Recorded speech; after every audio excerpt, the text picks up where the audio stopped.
Buenos días a los que no había todavía saludado. Bueno que estamos aquí. Hoy vamos a empezar una nueva serie. Estábamos viendo Gálatas, ¿verdad? Terminamos hace un par de domingos y ahora vamos a empezar una serie en el Evangelio de Marcos.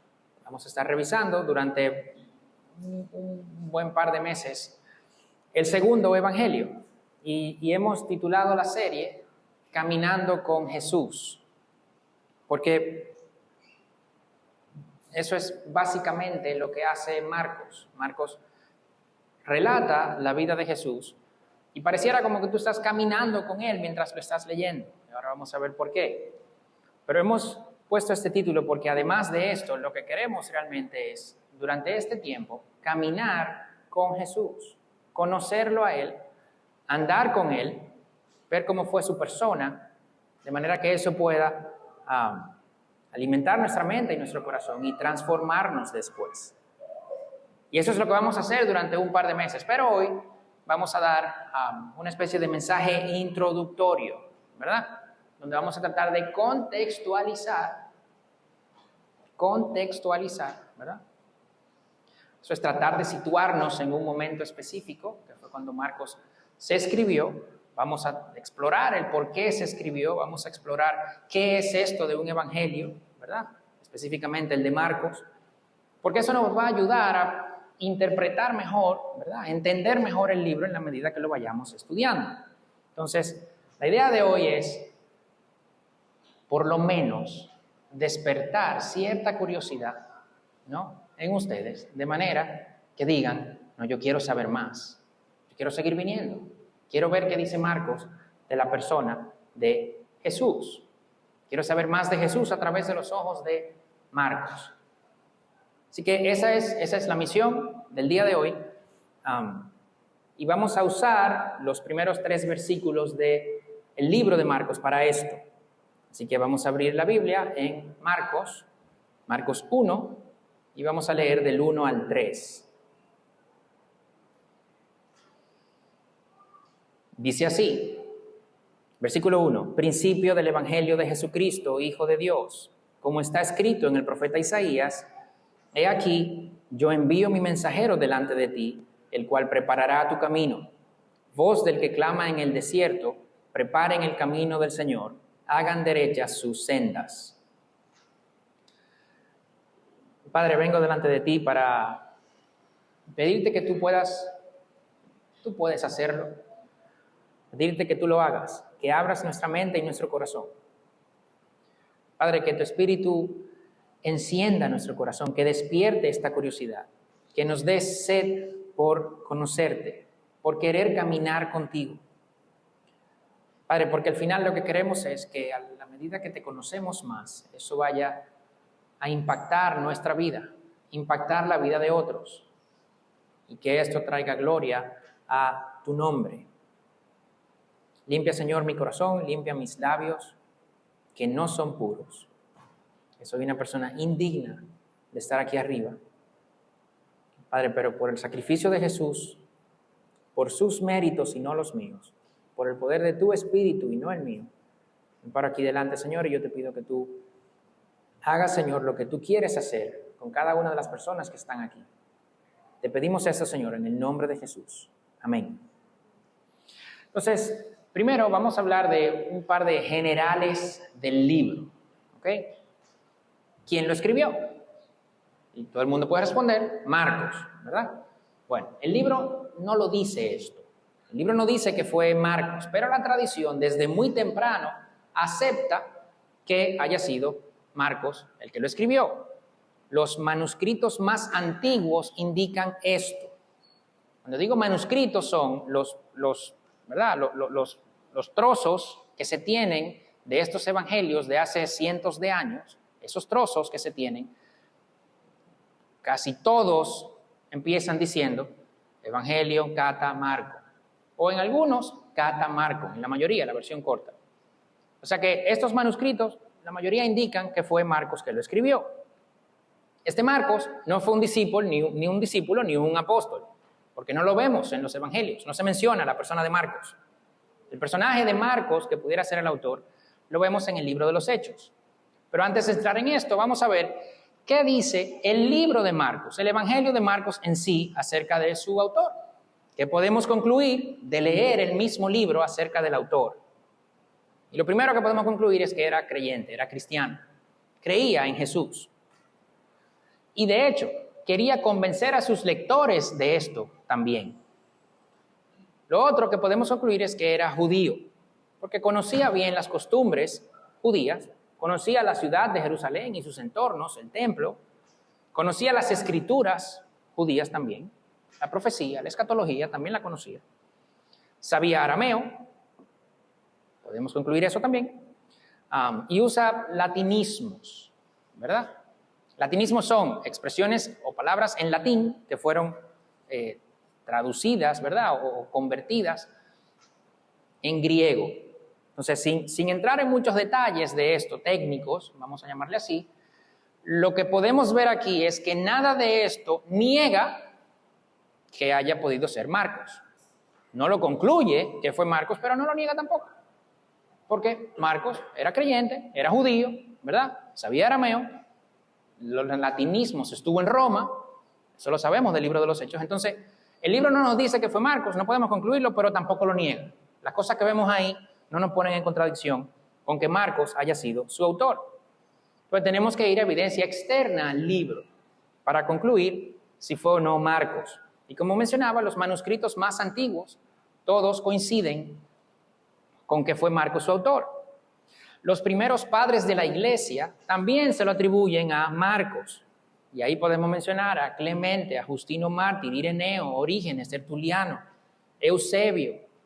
Todos estos concluyen también que fue Marcos. Hay un texto muy conocido de esta persona, de este obispo de Hierápolis que se llamaba Papías, que no tenemos la totalidad del escrito, pero es una de las fuentes más fuertes para apoyar la hipótesis de que haya sido Marcos el autor. No tenemos el texto de Papías, pero sí tenemos una cita de Eusebio que preserva parte de este texto. Y este texto dice que, según Juan el anciano, que fue una persona que fue discípulo de Juan el apóstol, ¿ok? Directamente de Juan el apóstol, según Juan el anciano, dice Juan el anciano que Marcos no fue discípulo de Jesús, pero sí fue discípulo de Pedro, fue su intérprete, el intérprete de Pedro. Recopiló lo que Pedro enseñó acerca de la vida de Jesús. No lo hizo en orden cronológico, ¿verdad? Pero él no dejó nada fuera de lo que Pedro había contado, ni incluyó ninguna falsedad, ¿verdad? O sea, no dejó nada fuera de lo que Pedro dijo, pero tampoco le puso de lo que Pedro no había dicho. Y eso también lo afirma Ireneo. O sea que tenemos el fuerte testimonio de los padres de la iglesia de que haya sido Marcos. Y de hecho, no de muy lejos, sino de personas que vivieron con Juan el apóstol. O sea que bastante cerca del origen. Por tanto, los historiadores, casi en su totalidad, afirman sin lugar a dudas de que haya sido Marcos el autor de este libro. Pero ¿quién era Marcos? ¿Quién era esta persona? Aparece en Hechos 12:12 y se llama Juan Marcos, hijo de María. Su mamá se llamaba María. Y era la casa de María, de esta María, la mamá de Juan Marcos, de Marcos. La iglesia primitiva se reunía en casa de esta María. Algunos creen de hecho que es la casa donde se tuvo la última cena, el aposento alto. Marcos era primo de Bernabé. ¿Se acuerdan de Bernabé que acompañó a Pablo en los viajes misioneros? Marcos era primo de Bernabé. Pero fue Marcos el que se ve en Hechos 13 que abandona al grupo durante el primer viaje misionero.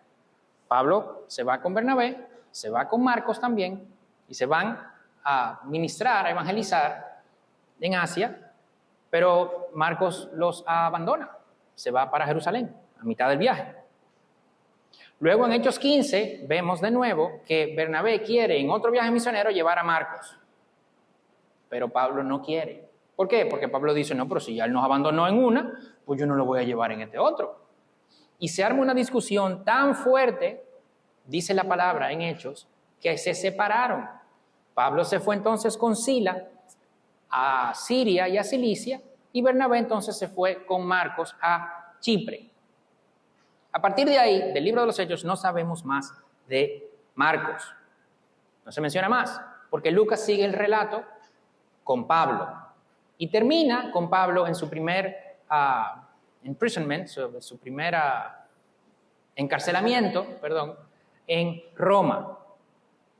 Sin embargo, en el Nuevo Testamento sabemos de la carta que escribe Pablo desde Roma, desde la cárcel en Roma, a Colosenses, a la iglesia de Colosas y a Filemón, que Marcos estaba con Pablo mientras Pablo estaba preso en Roma.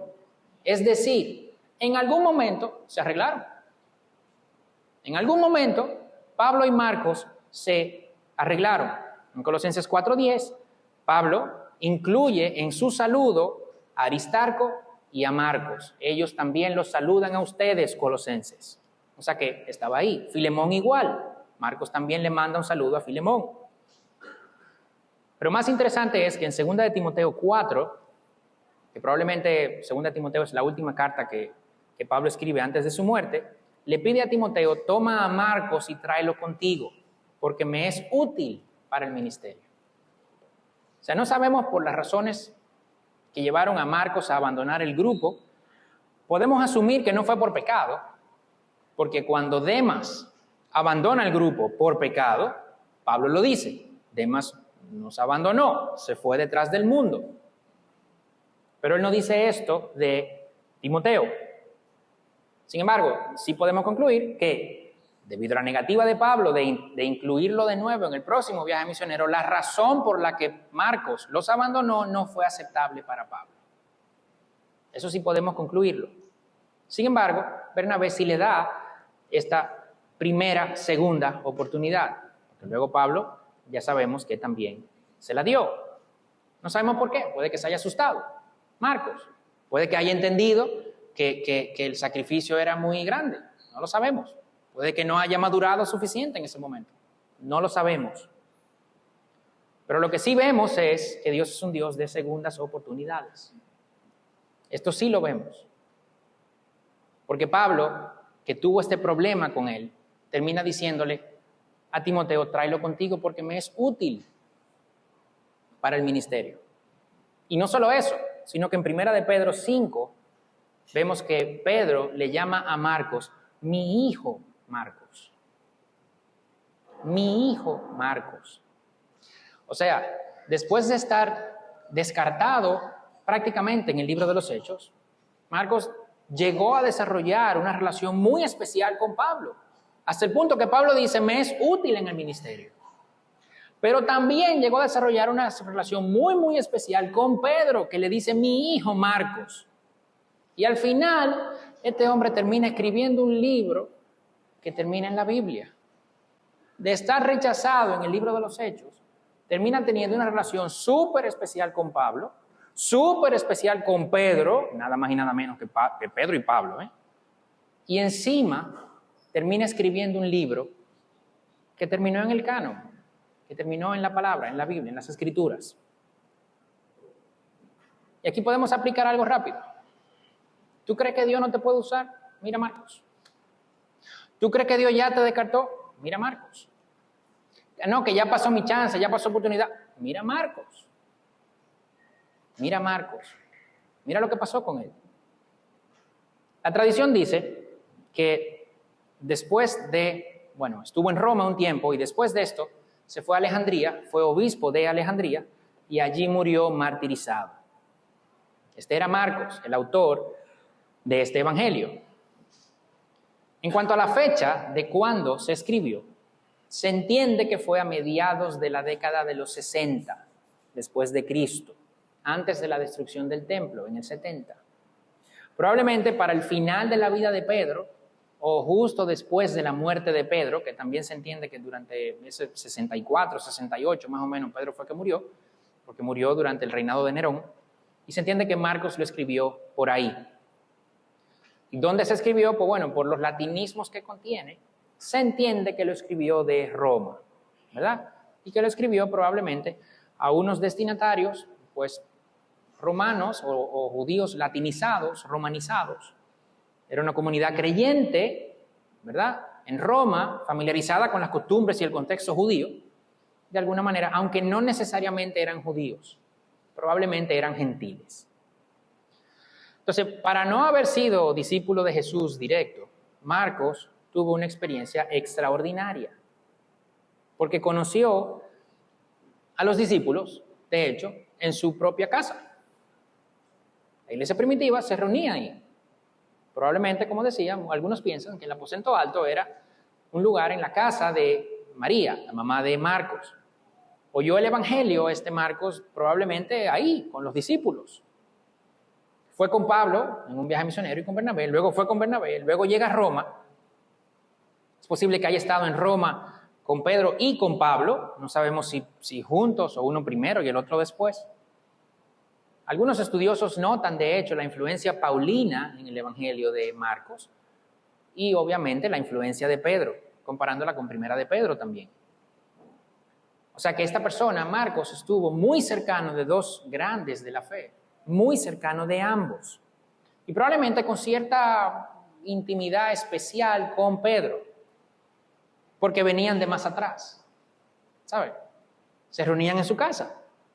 Y de repente, mientras estaba ahí con Pedro, Marcos le hacía preguntas a Pedro. Oye, pero ¿cómo fue eso? Que la hija de Jairo, cuéntame de la hija de Jairo. ¿Cómo que la resucitó? Sí, la resucitó, estaba muerta, yo lo vi. Y se levantó. ¿Cómo? Y la tormenta, cuéntame, Pedro, de la tormenta. ¿Qué tormenta? La tormenta. Tú has hecho ese cuento antes, cuéntamelo. Y Pedro dice, no, nosotros estábamos asustados que no íbamos a morir. Y este hombre se para y dice, calma, y dice, ¿cómo, Pedro, de verdad? Yo me imagino esto en Marcos. Yo imagino a Marcos preguntando, ven acá, pero cuando estaban ahí en mi casa, en la última cena, ¿Judas estaba ahí con ustedes? Sí, Judas estaba ahí. ¿Cómo? No, pero no solo que estaba ahí, Marcos, que mojó el pan en el mismo plato de Jesús. ¿Qué? Wow, pero qué humildad la de Jesús. Sí, así mismo era. Yo me imagino estas conversaciones. Y Pedro diciéndole, Marcos, pero era en tu casa que estábamos. Y Marcos diciéndole, sí, pero yo no iba a estar en el medio, Pedro, ¿te entiendes? Cuéntame. Entonces va a ser extraordinario. Y es posible que con esa relación que Marcos tenía de Pedro, y Pedro contaba estas cosas, y Marcos le preguntaba de estas cosas, la comunidad ya le dijo a Marcos, escribe eso. Puede ser, no sabemos, pero puede ser. Y Marcos, inspirado por el Espíritu Santo entonces, escribe el Evangelio según Marcos. El Evangelio que hoy empezamos a estudiar. Pero antes de entrar en el texto como tal, lo primero que debemos hacer es, ¿qué tipo de texto es? ¿Verdad? Porque si yo empiezo a leer un ensayo como si fuera una poesía, eso va a haber un problema ahí. Si yo empiezo a leer una poesía como si fuera un ensayo, pues ese ensayo va a tener 0, ¿no? Entonces yo tengo que saber qué texto estoy leyendo antes de entrar en este texto para poder interpretarlo bien. Entonces, ¿qué es un evangelio? Entonces, hoy lo conocemos de hecho como un término literario que básicamente significa un libro acerca de la persona de Jesús. Eso es un evangelio. Un libro acerca de la persona de Jesús. Casi un género literario en sí mismo. Sin embargo, esto no era así para Marcos. Cuando Marcos escribió su libro, esto no necesariamente era así.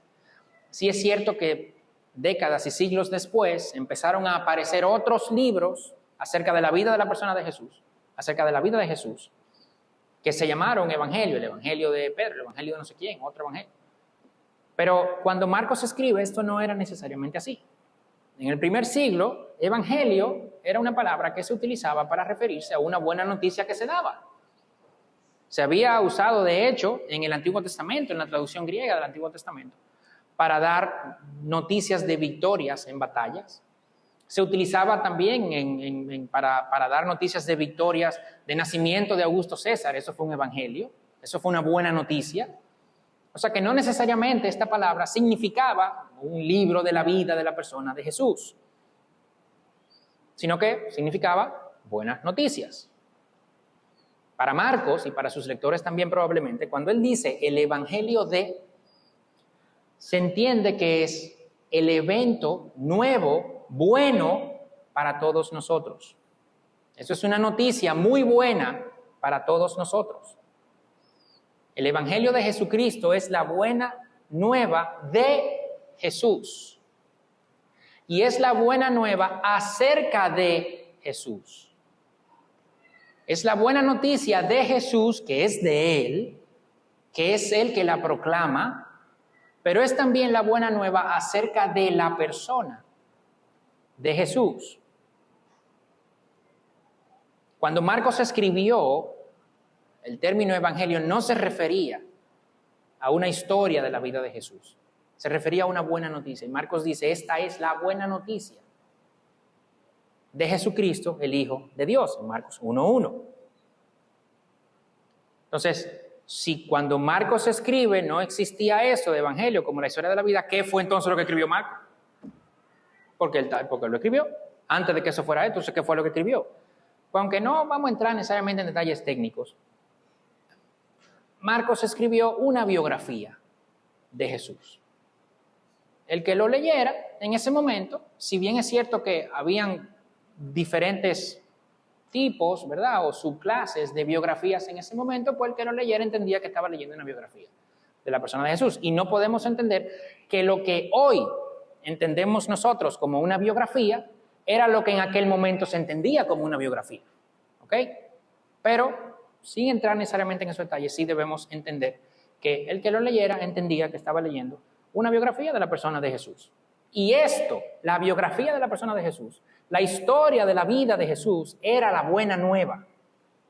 Esto era la buena noticia para Marcos. Su venida era una buena noticia. Eventualmente la iglesia primitiva empieza a usar la palabra evangelio como la proclamación oral de estas buenas noticias, de la vida, la muerte, la resurrección de Jesús. Eso lo vemos en Primera de Tesalonicenses, lo vemos en Gálatas, que fueron probablemente de las primeras cartas escritas del Nuevo Testamento, y allí se habla del evangelio como algo que se enseñó oralmente. Entonces Marcos viene ahora y da la versión escrita de esa proclamación oral. Marcos da la versión escrita de esa proclamación oral. Y entrando más al contenido ahora del libro, Marcos lo organiza, algunos entienden que en 2 secciones, otros entienden que en 3, porque la segunda la dividen en 2. Pero básicamente la primera va desde el principio, desde 1:1 hasta el 8:21, 8:22, 8:30, hasta el capítulo 8, hasta la confesión de Pedro, más o menos. A partir de ahí va el camino a Jerusalén y cuando ya la última semana de la vida de Jesús. Se divide en estas 2 partes. Algunos lo dividen en 3. Esas divisiones están como armadas en bloques, porque casi independientes, porque Marcos no trata de unirlo como una historia, ¿verdad?, y hacer esas conexiones. No, él termina una historia y empieza otra, y termina una historia y empieza otra. No tiene introducciones y conclusiones, ni tantos enlaces entre una cosa y la otra. Cada historia está centrada en la persona de Jesús, esto sí. De hecho, cuando tú tomas un texto bíblico, ¿verdad?, y lo divides en secciones para enseñarlos, ¿verdad? Yo cojo esta sección y yo voy a hablar de esta sección que se puede enseñar de forma independiente. Eso se llama un perícope, ¿verdad? Eso se llama una perícopa. Entonces, una palabra, ¿verdad?, técnica de domingo, anótenla por ahí, perícopa. Generalmente en sus Biblias esto se va a mostrar por los subtítulos que tiene. ¿Okay? Generalmente esos subtítulos coinciden con lo que más o menos todo el mundo está ya de acuerdo que sería una perícopa, esa porción que se estudia sola. Entonces, en Marcos, todas las perícopas, excepto 2, son centradas en la persona de Jesús. Increíble. Todas, excepto 2, que son de Juan el Bautista. Pero después, todas son centradas en la persona de Jesús. Marcos escribe con un griego muy simple, un vocabulario no muy extenso, se le conoce como un evangelio rápido. No se detiene a expandir o a explorar enseñanzas. De hecho, de los 4 evangelios es el que menos enseñanzas de Jesús tiene. No es que no tenga, pero es el que menos tiene. Cuenta también menos historias que Mateo y que Lucas, pero las que cuenta, las cuenta con más detalle. Marcos presenta a un Jesús en acción. Él va a un lugar, pasa algo y se va de ese lugar, llega a otro lugar, pasa algo y se va de ese lugar, llega a otro lugar y así. Usa mucho la palabra inmediatamente, enseguida, otra vez. Marcos va rápido. Esa expresión, ¿verdad?, traducida como enseguida, esta palabra en griego la usa más de 30 veces en el Evangelio. La mayoría antes del capítulo 9. A partir de ahí la usa menos. Todos los demás personajes que se mencionan son secundarios, porque Jesús es el personaje principal. Es el tema principal, sus hechos, sus enseñanzas. Porque de esto es que Marcos se trata.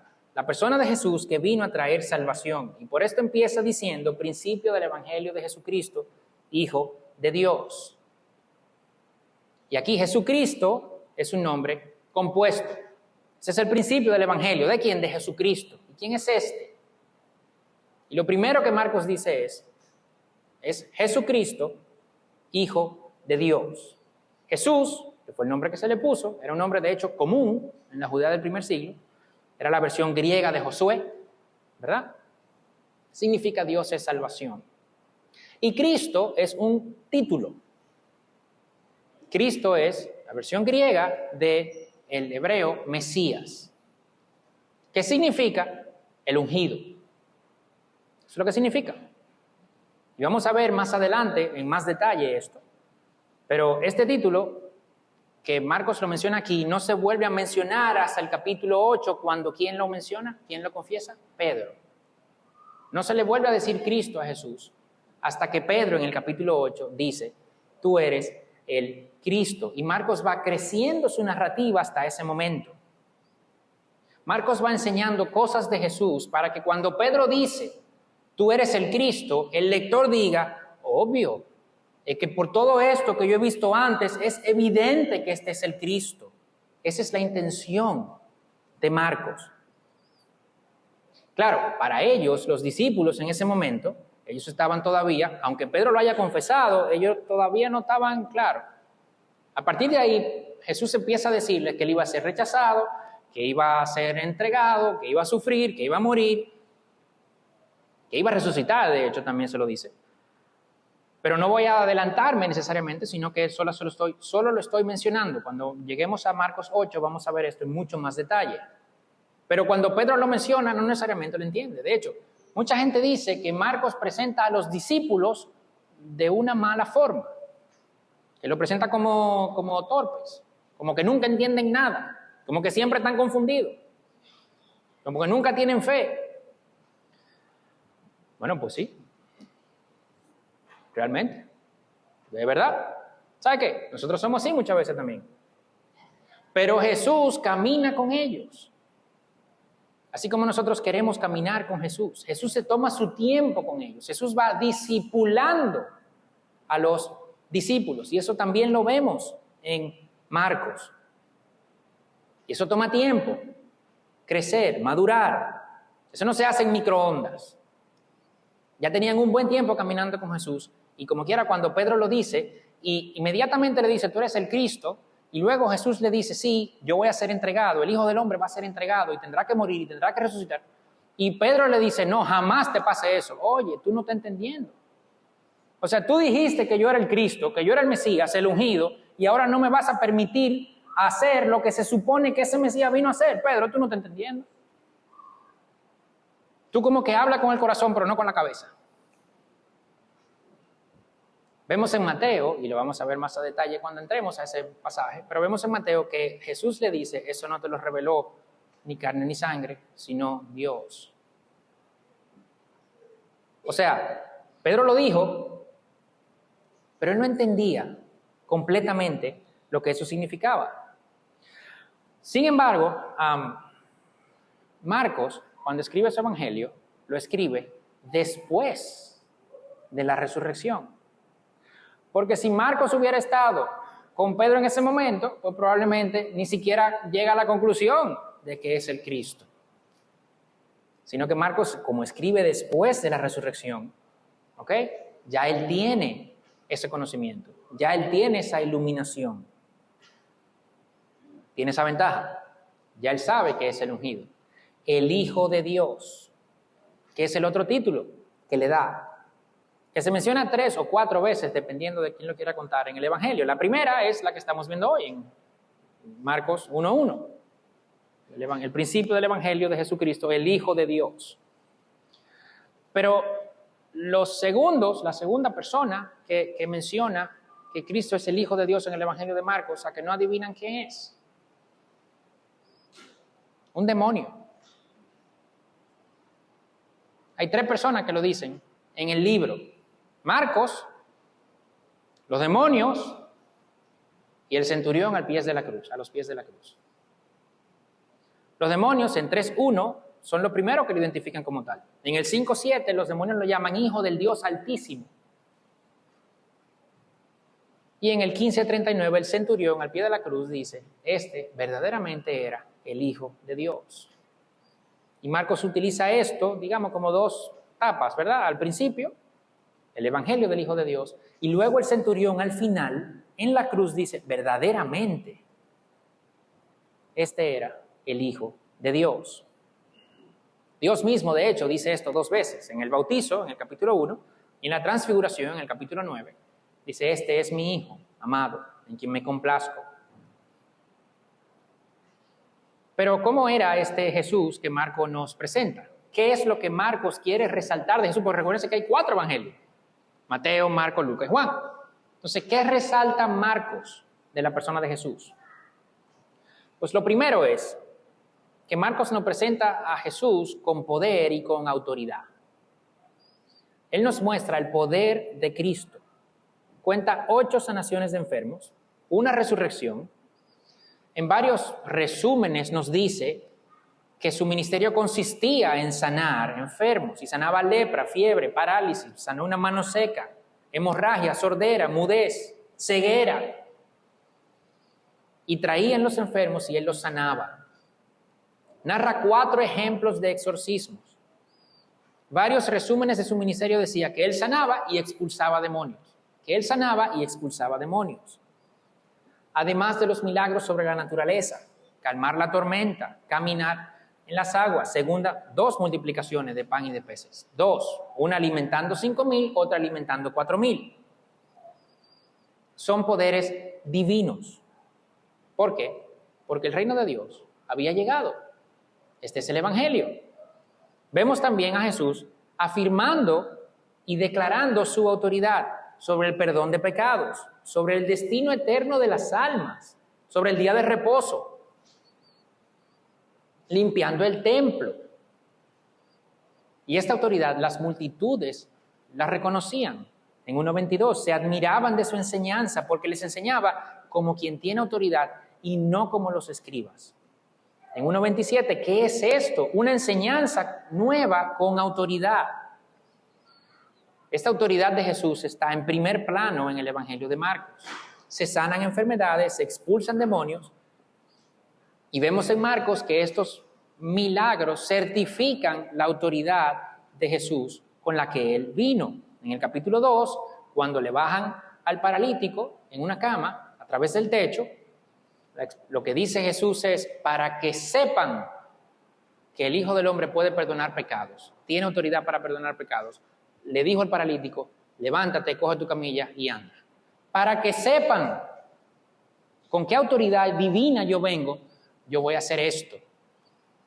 Estos milagros certifican esta autoridad divina de Jesús para las cosas que él decía que tenía autoridad. Perdonar pecados, el destino eterno de las almas, era Señor del Shabbat, del día de descanso. Pero esta autoridad de Jesús es ejercida en favor de otros. Y Marcos nos presenta a Jesús como un siervo que sufre por otros. Cuando Jesús se declara Señor del día de reposo, lo hace sanando la mano seca de un hombre. Cuando alimenta a los 5,000 y luego los 4,000, se compadece de ellos. Pero principalmente Jesús vino a sufrir por nosotros. En 8:31, en 9:31 y en 10:33, 3 veces Él les dice a los discípulos que el Hijo del Hombre será rechazado, que padecerá en manos de los fariseos y los escribas, que será muerto y que resucitará al tercer día. Este Mesías, este ungido, vino a sufrir. En el 10:45, el Hijo del Hombre no vino a ser servido, sino a servir.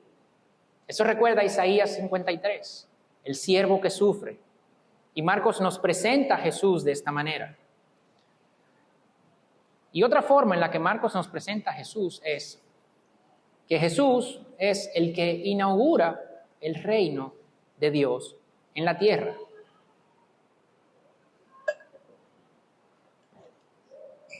En 1:1 dice, principio del Evangelio de Jesucristo, Hijo de Dios. ¿Qué quiere decir Marcos con esto? Y lo vamos a ver más adelante con más detalles. Es que ya este reino empezó. No tenemos que esperar. ¿Y qué es el reino de Dios? Y eso está conectado con la cita que hace Marcos de Isaías y de Malaquías. En Génesis, vamos a hablar del reino, en Génesis Dios creó, ¿verdad? Y todo estaba bien. Y ahora entró el pecado. Y con el pecado, ya la creación empieza a funcionar mal. Y ahora nosotros perdemos la íntima comunión con Dios que teníamos. El pecado entra y daña todo. Y ahora hay una condenación que conlleva el pecado, la muerte, la separación del hombre de Dios. Toda la historia bíblica es arreglar esto. Es la redención. ¿Cómo se arregla esto que se dañó en Génesis? Desde Génesis en 3:15 vemos que Dios tiene la intención de arreglar esto. Luego está Noé, ¿verdad? Pero no se arregla. Luego Abraham, luego Moisés, pero no se arregla. Y los profetas dicen, oye, esto no se ha arreglado. Hay que pagar porque eso no se ha arreglado. Sin embargo, tranquilos, que Dios no se rinde. Dios va a venir y Dios va a restaurar esto. Eso dicen los profetas. Y cuando Jesús llega, Jesús dice, hey, aquello que decían los profetas, ya pasó. Ya llegué yo. Ya estoy aquí. Ese reino que Dios va a restaurar ya empezó. Eso es lo que dice Marcos. Y por eso lo conecta con los profetas, con Isaías y con Malaquías, en los versículos 2 y 3. Se había profetizado de que antes de que venga ese Mesías, una voz en el desierto iba a ir delante de él. Y por eso llegó esa voz, que es Juan el Bautista, como veremos el próximo domingo. Desde el Antiguo Testamento este reino fue prometido. Dios no iba a abandonarnos, Él iba a restaurar su reino. Por eso Marcos presenta a Jesús sanando, expulsando demonios, demostrando poder sobre la naturaleza. Dice, ¿por qué? Porque en el reino de Dios se supone que no hay enfermedad. Entonces Jesús llega y dice, hey, el reino de Dios empezó ya. Enfermedad, tú no tienes que existir, desaparece. Vete. En el reino de Dios no se supone que estén los demonios. Entonces Jesús llega y dice, demonio, por favor, váyanse. Ya no tienen que estar aquí. Ya empezó el reino. Ya no es su tiempo. Ya es el mío. A la naturaleza le dice, oye, tú no debes estar desordenada. Tú no debes estar causándole mal a la gente. Cálmate. ¿Y qué hace la naturaleza? Se calma. ¡Wow! Ese es el reino de Dios. Que Jesús viene a inaugurar, a empezar. Y a nosotros nos dice, arrepiéntanse. A nosotros nos dice, arrepiéntanse. Este es el Mesías, el Hijo de Dios, que vino a inaugurar el reino, a redimir la creación, a redimirnos a nosotros de nuestro principal problema, que es el pecado y la condenación que conlleva. Porque para nosotros poder estar en comunión con Dios en su reino, tenemos un problema. Y es que hemos pecado. Tenemos en nosotros una condenación por nuestras faltas. Y ese Hijo de Dios vino a morir para redimirnos. Y por eso se nos llama a nosotros al arrepentimiento. Porque tenemos que arrepentirnos de nuestros pecados y poner nuestra fe en ese Jesús que Marcos nos está presentando para poder ser parte de ese reino que ya se inauguró. Para poder ser parte de ese reino que ya empezó. Que vendrá completo después, sí, no, pero ya empezó. ¿Cómo entramos a ese reino? Creyendo en Jesús, en su resurrección, arrepintiéndonos, muriendo a nosotros, dejando el pecado, la muerte a un lado, siendo siervos, tomando la toalla para servir a otros, hasta la muerte si fuera necesario.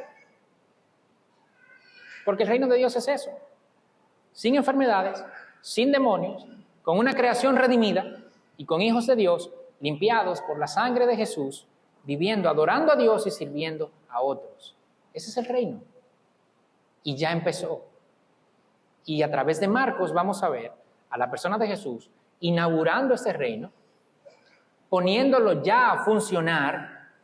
¿Cómo se ve ese reino funcionando aquí? Para nosotros, creer en Él y cambiar nuestra vida de manera que empecemos a vivir la vida del reino ya. Esa es la invitación de Marcos. Marcos quiere persuadirnos a creer en Jesús como el Mesías, el Cristo, el Hijo de Dios, que murió y resucitó por nosotros para inaugurar el reino de Dios ya en la tierra. Su libro nos presenta esa vida de poder y de autoridad, de sacrificio, de servicio, de entrega. Para Marcos, eso es el Evangelio. Eso es el Evangelio. Creer en Jesús para ser aceptado por Dios, redimido, limpiado, sanado y empoderado para luego vivir para Él. No es solo creer. El Evangelio se cree y se vive. Creer en Jesús como el Mesías, que murió y resucitó por nosotros, para que empecemos a vivir la vida del reino ahora. Y eso lo vamos a ver en Marcos.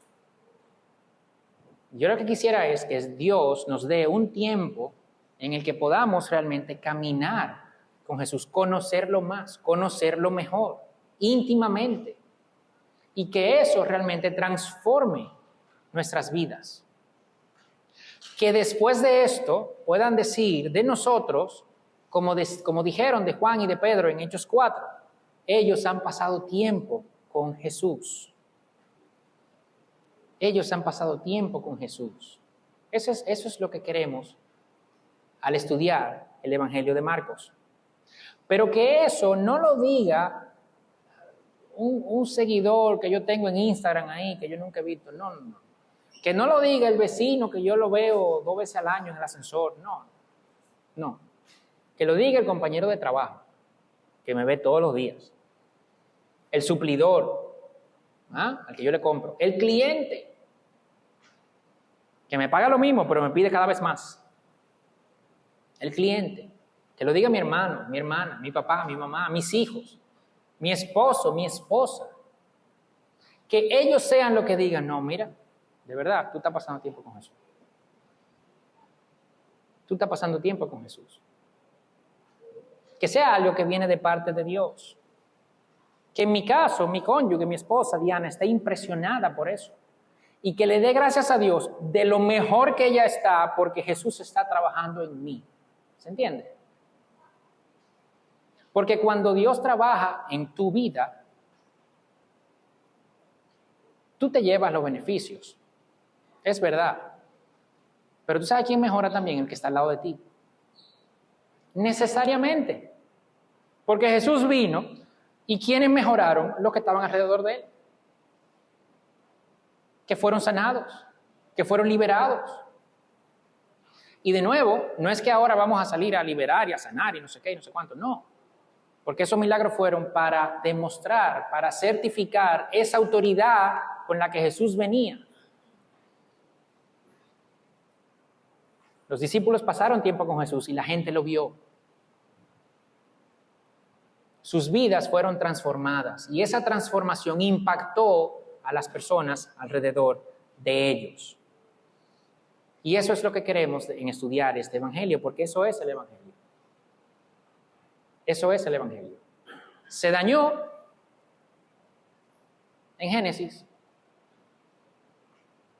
se fue arreglando, no se pudo, y Dios dijo, no se preocupen, yo lo voy a arreglar. Y los profetas dijeron, Él lo va a arreglar. Y cuando Jesús dice, llegué, ya, yo lo arreglé. Y en la muerte, en su muerte, en la cruz, Él pagó por nosotros. Él estuvo donde estábamos, donde teníamos que estar nosotros. Y Él pasó por esa muerte en lugar de nosotros, para poder redimirnos, para que podamos entonces ser parte de ese reino de Dios que Él vino a inaugurar. Ese es el Evangelio. Esa es la buena noticia. Esa es la buena noticia que debe transformarnos. Esa es la buena noticia que debe impactar nuestras vidas. Y en la medida que pasamos tiempo con Jesús, en la medida que lo conocemos mejor, vamos a ver cómo se vivía esa vida del reino.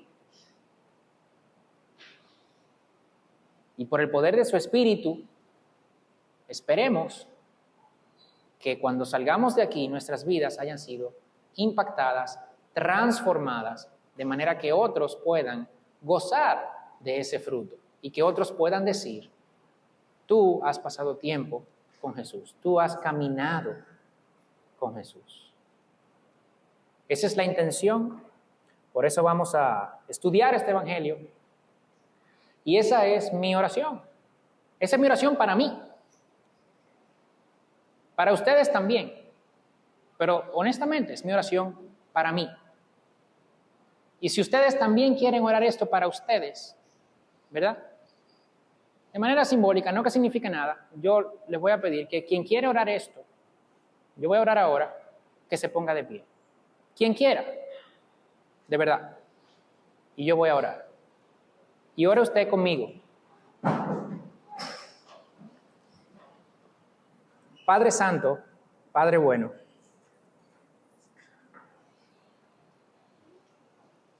venimos, Señor, delante de ti, humillados, Señor, porque reconocemos nuestro pecado. Venimos delante de ti agradecidos de que tú no te rendiste, de que tú te mantuviste fiel a tu palabra. Agradecidos, Señor, porque tú no nos abandonaste. Agradecidos, Señor, porque tu promesa se cumplió en Cristo.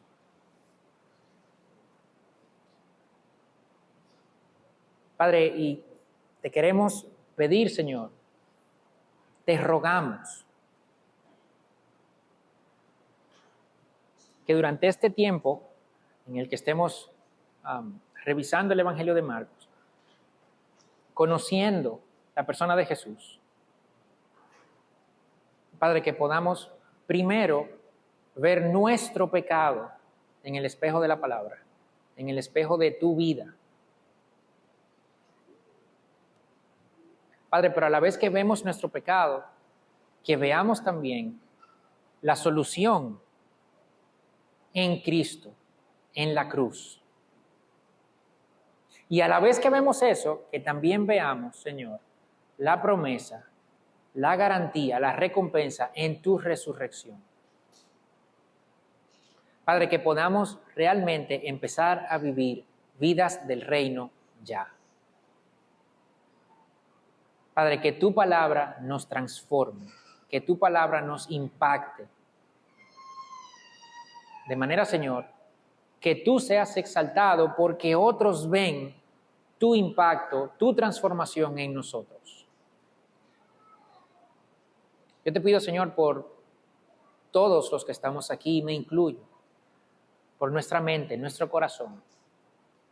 Límpianos, Señor.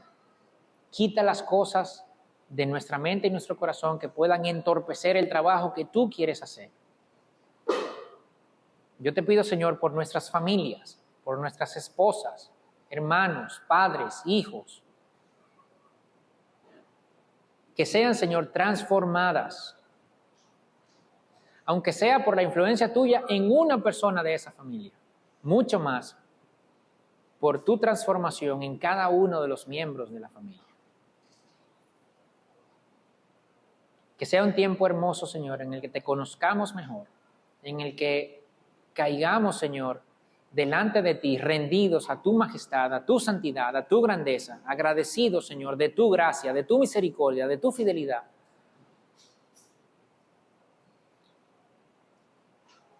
Que otros puedan decir que hemos pasado tiempo contigo.